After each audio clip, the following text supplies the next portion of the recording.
Good afternoon, Dunellen destroyers, friends, family, guardians, and parents. My name is Anthony Lowenberg, as some of you know, and I wanted to start the video today by talking about my objectives for this new normal. They include much of the same keys to success that I've been able to amass over the 8 years that I've been in the district. This is my 12th year in teaching overall. And it begins with building rapport with students that validates and supports them on the often turbulent journey of adolescence. What I do is provide resources and strategies and continued academic support towards reaching their goals. The subjects that I'm teaching this year are understanding writing again and a senior level creative writing class. The grading policy is much the same as it has been in the last 8 years, and that is to bring the students into the process of grading as well as into the process of writing. It's more important at this stage of their development to teach them that process over teaching them the result. The world of communication at the secondary level is vital that the students understand that process, that we don't skip steps. And so along those lines, I spend an awful lot of time with them, quality time, on the editing and revision process. And this stage includes incorporating key terms from reading, new vocabulary terms with a touch of SAT level, college level vocabulary to give them that experience they need when confronted with the new level of language. They won't feel so lost hearing it for the first time.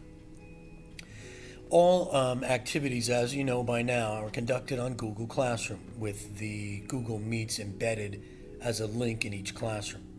Here, students can not only meet during class time, but we can also communicate through email, and we can meet virtually using Google Meet at any time.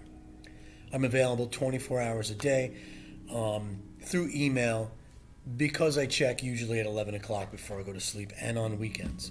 I don't like surprises. So on that note, I welcome any insight that you can provide in helping me with your child as they continue the development cycle through adolescence and on to the next level of their development. A lot of what I do is embedded in, I'll say, 3 areas are the pillars of my approach to education. And they reside from the teachings of Dr. Carol Dweck in her research on growth mindset. Secondary would be Dr. Lev Vygotsky, educational theorist, who developed the zone of proximal development. And here that means we meet the student on their needs level, and with guidance and support, we sit back and watch what they can do without us, knowing that we're not far behind. And that also plays a part in how we grade.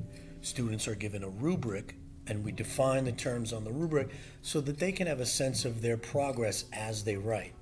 Together, towards the end, we'll take a look at the work, they'll assign a grade, and there'll be some coaching involved if, let's say, their grading assessment is a little bit far off from reality, which after a while, and they get used to the environment, as you can see, there are resources everywhere.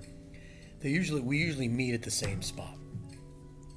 And lastly, aside from those 2 pillars of education, we want to talk about emotional intelligence through the work of Daniel Goleman. And here, we are teaching students the vocabulary of emotions, and it usually starts off with a simple, "Hey, how you doing?" And as any parent or guardian can attest to, usually when students don't want to answer that question, they'll volunteer a good or I don't know. And that's not really going to play well in how they match up their self-awareness to who they present out in the world. So we spend a lot of time on emotional intelligence, giving them the vocabulary of their emotions so that when they are asked those questions or have to represent themselves, they have an embedded vocabulary and an experience with the discussion with adults. So those 3 pillars have afforded me a small, ever-growing squad of mentees that are now out in the world as college graduates or seeking employment. I get emails and phone calls and even meet some for lunch, and they talk about the ease of the transition from secondary education to whatever goals they've had. And it really validates my approach in validating them as we go. Especially in these turbulent times, we've all suffered. And I believe that the pandemic did present a gift.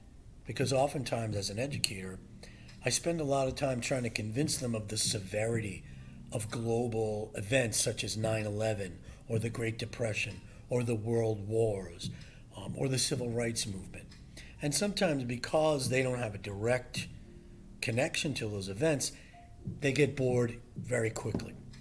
Now, in a COVID world, they've watched the struggles of parents and families with various degrees of suffering, and we can now attach that level of intensity that they have firsthand experience with in teaching about these past events that also hold a lot of the same gravity. And so they feel a sense of ownership now for other information that we're trying to teach them. And it's all funneled into the writing process. And as you can see behind me, there's a wealth of reminders, tips, tricks, and strategies. And no child is left alone in the process. Through technology and my availability, we are here to quell anxiety, which we talk about a lot, stress, and try to focus the student down on who they want to be and how they can quickly get there through academics and continued support. So if there's anything that you can offer me, I would greatly appreciate any of your insight on how we can better serve our students, both now and in the future. My information can be found on the district website under the staff tab on the Dunellen Public Schools District. I look forward to hopefully seeing you all in person when time allows. And in the meantime, if there's any questions at all, please always reach out to me anytime through email. Thank you very much, and good health.